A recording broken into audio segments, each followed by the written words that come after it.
Hi everybody, I'm Nina Rowan Heller and I'm going to do a quick video about time management.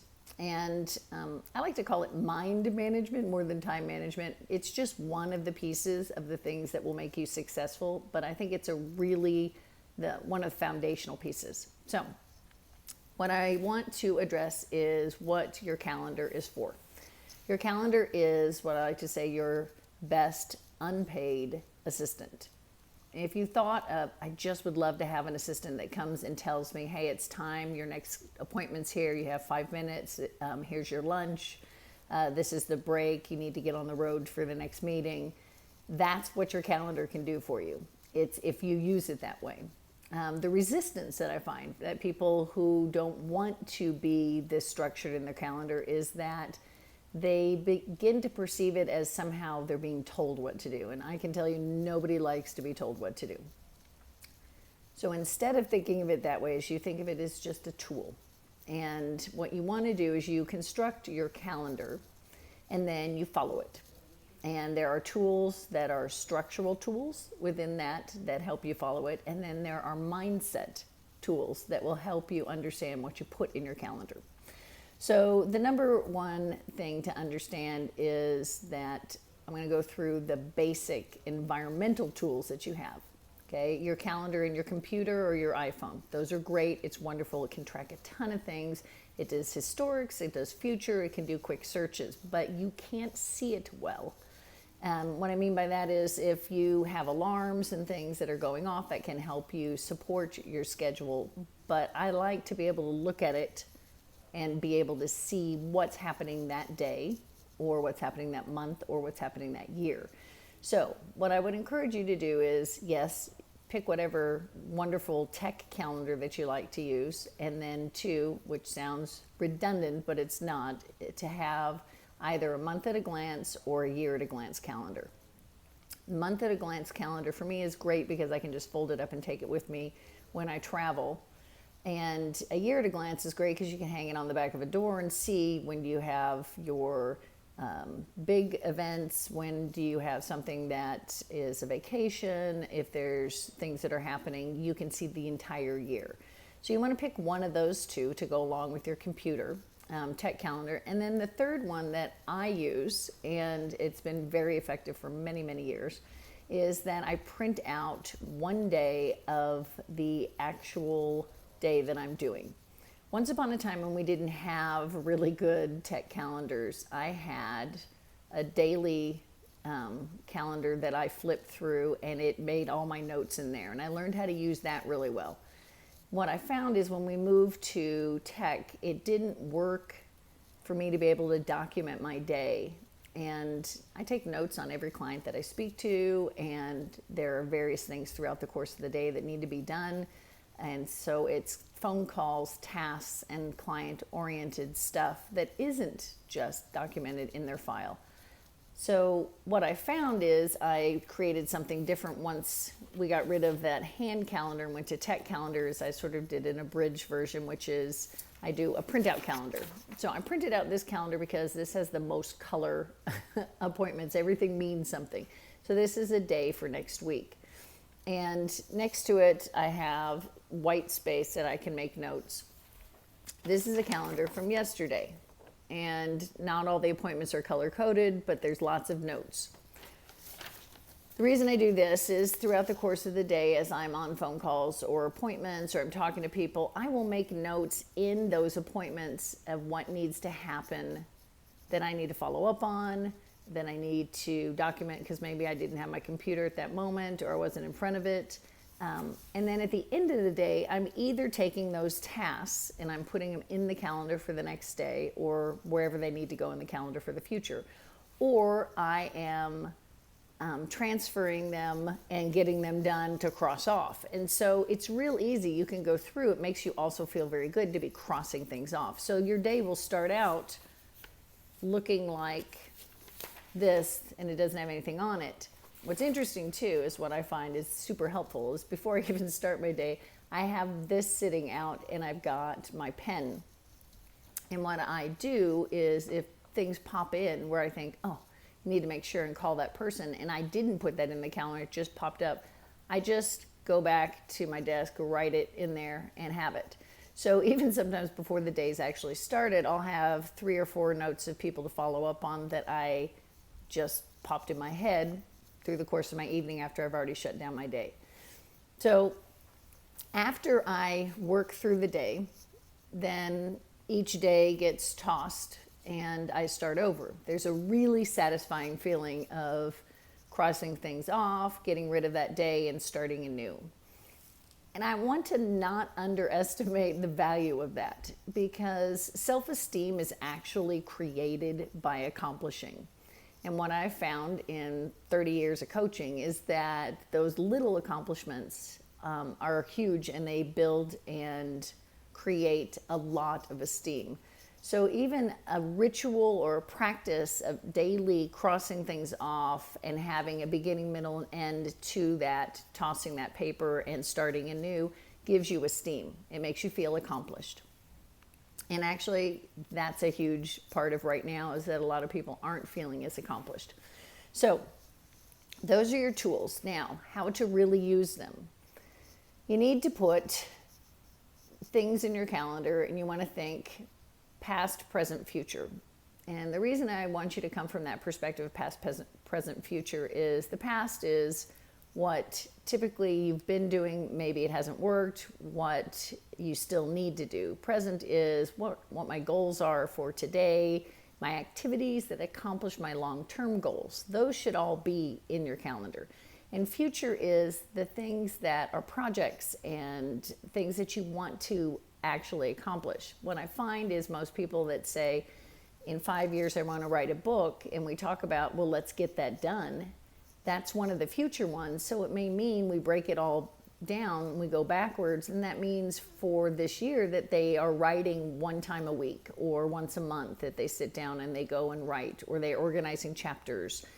And then next year they're organizing. And what we find is we get to our goal that way. If we don't go backwards from future goals, we actually won't accomplish them. And a lot of times I like people to think, let's just pretend you're at a high school reunion and somebody's standing next to you and said they accomplished ABC, and you really wanted to accomplish ABC. And the only difference is they got organized, put it in their calendar, and did actionable items that made them go towards that goal. You have the potential to do that. The difference is they actually put them in their calendar and did them. So now, how to get this started? What I want you to do is I want you to do an activity that I refer to as calendaring. And what that is basically is documenting your day. Okay, so why do you need to document your day? What happens is most people believe they are doing something different than what actually is happening. And that seems a little bit contrary to people having a lot of awareness and using their calendar and even being successful. But the reality is that most of the time we may be doing things that are a little different than what we thought. So let's say this morning between 8 and 9, I had in my calendar 4 phone calls that I was going to make. And those 4 phone calls are listed in the calendar. And one of those phone calls ends up going down a bunny trail that took much longer. So I end up not doing all 4 phone calls, but I end up doing 2. I need to make a note in my calendar that said, didn't get to these 2. If you document your day, excuse me, and if you think, here's my day, and I'm not accomplishing every one of those things as I'm going through my day, what ends up happening is you're doing something else. Well, you need to know what that is. You need to know what it is that's taking your time. What is it that's taking you away from your calendar? What is it that is making you not do your calendar activities? So first, you want to go for like a week where you print out your calendar and you just write down what's in your calendar. If you did it, you make a little X next to it. There's nothing, again, more satisfying than Xing off or checking off that, yeah, I did that activity. It's done.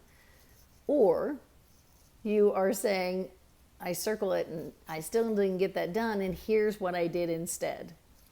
It'll help you understand your vulnerabilities, your what I'd see is your pressure points that keep you from following your activities. So that's really important to know. Then there's another mindset that goes with this. So as you're learning, wow, I schedule these appointments to talk with people on the phone and I don't make them happen, then you know you've got a challenge. And for me, as long as I confirm with somebody, I'm much more likely to hold a scheduled appointment for them than I am for me. For me, I might move it around. When I tell someone, I'll call you tomorrow at 9, I'll call you tomorrow at 9:15, I'll speak with you at 9:30. When I have those kinds of scheduled calls, what'll happen is it keeps me on track. I like to talk. I like to speak with clients, and it's easier for me to then say, all right, great, that's wonderful, we got this wrapped up, I've got to jump on another call with the client, you have a wonderful day. If I don't have the end point for myself, it's much more likely that I would drag it out. And then next thing you know, I've only accomplished 2 phone calls instead of 4. So that's why you want to document your day, so that you can learn, what is it that I'm doing? It may be an activity that you don't do very well and you've scheduled too little time to accomplish it. So then you can also look at that and learn and say, wow, I need to learn how to do that better because I'm not doing that very well and it's taking more time than I need or I thought. There's a couple of premises with a calendar I think are super important. Everything in your calendar has the same value. And people have a horrible time understanding what this means. And I say, everything in your calendar has the same value. If I put something in my calendar in here, no matter what color it is, and what's interesting is blue things are actual committed client issues, yellows are phone calls, purple are events. So those are all money-making activities. But I also have some things in there that are green, okay? So this particular one, there's 2 green slots where I'm giving blood and doing something else. I can't read it without my without my glasses. But each one of those activities, no matter if it's a money-making activity or not, if I chose to put it in my calendar, it is the same value. So all I'm doing in my decision tree about my calendar is I am knowing my beginning, middle, and end of each appointment.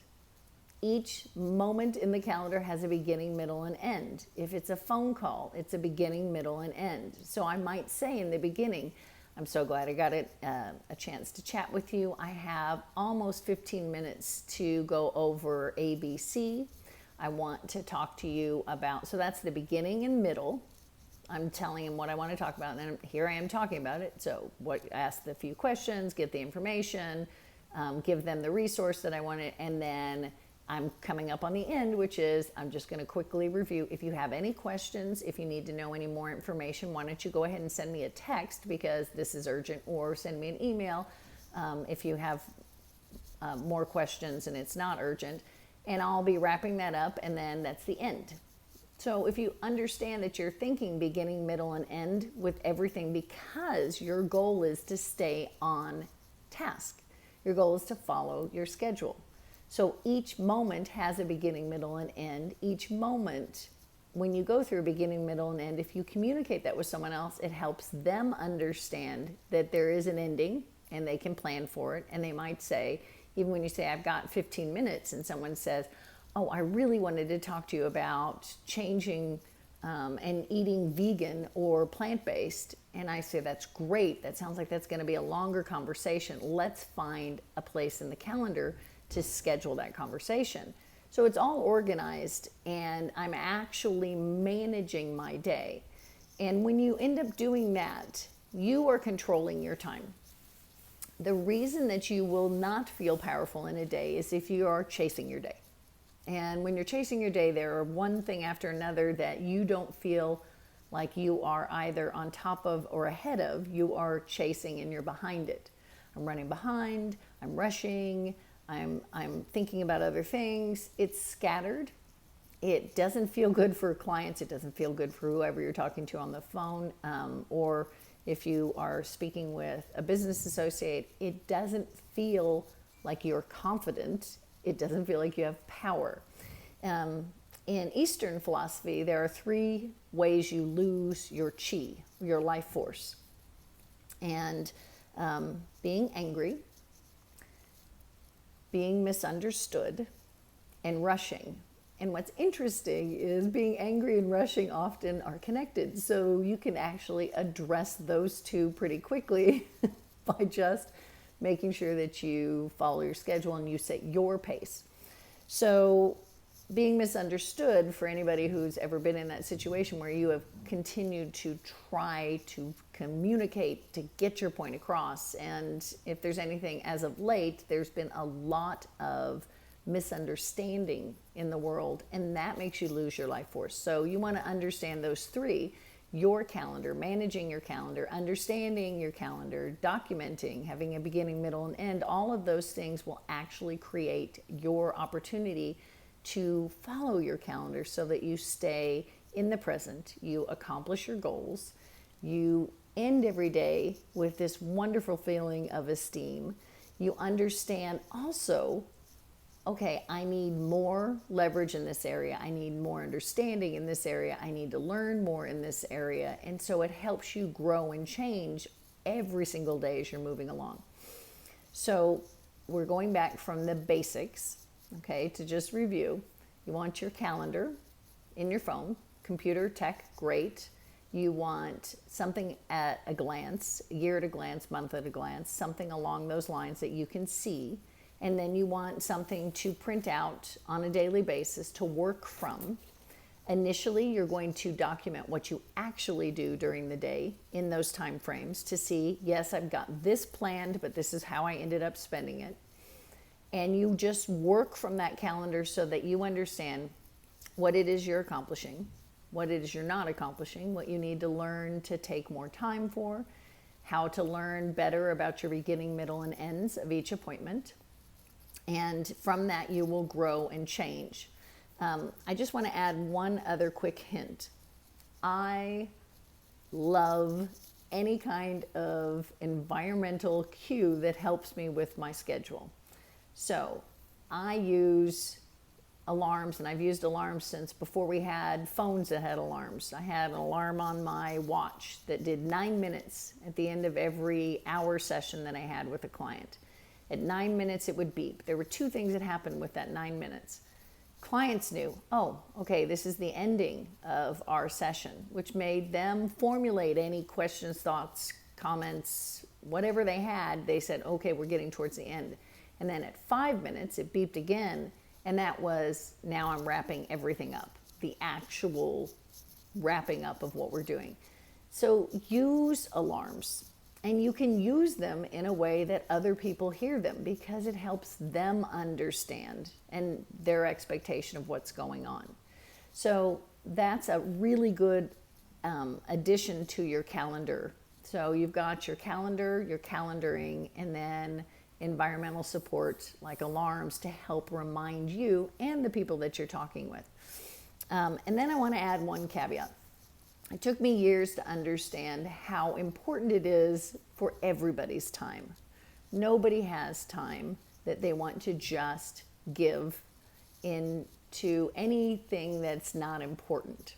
So a lot of times professionals, whether or not, I work with a variety of professionals, but it's amazing to me that anybody that's in a consulting or service, that they believe if I give you my time, you're going to really see the value of me. And the reality is people don't have time to give you, and it's more important for them that you actually do what you do really well and take the least amount of time. And I say that even with being a person that, if I'm doing an assessment or a consultation, when I clarify, we've got a half an hour today on the phone, we've got an hour today on the phone, it gets everybody to get really concise and clear and focused and organized. Nobody wants to say the same thing in 2 hours that they could have accomplished in an hour or a half an hour. They want to go spend their time doing something fun, time with their family, going out, exercising, doing anything. So even if you're a supremely valuable service, do it in a small amount of time, efficiently and effectively, because then you're giving people time. The number one complaint that I hear why people can't accomplish things is because they say they don't have time. So one of the gifts often that I tell clients is, I'm going to give you some time today. We're going to spend a half an hour to work on this, and then you're going to go off and you're going to have the rest of this hour to work on it. So I may only spend a half an hour, but I tell them to block out an hour. I don't spend the whole hour with them. I will have them use the second half an hour as a gift. And so I call that captured time. And when you're working with the calendar and you are constantly just following it and dedicated and regimented to using the calendar, you're not going through any kind of decision tree. So it doesn't take any more energy. It doesn't matter how busy my day is. That doesn't matter. I'm spending zero information in my mind about how busy my day is. I just do my day. I just look at it and say, okay, now here's the next thing to do. So in that, it gives you a lot more energy and a lot more freedom. So if you have any questions about this, let me know. Again, it's Nina Rowan Heller, and it's nina@rowanhealth.com. Take care, have an amazing day, and use that best unpaid assistant that you have available at your fingertips. All right, take care.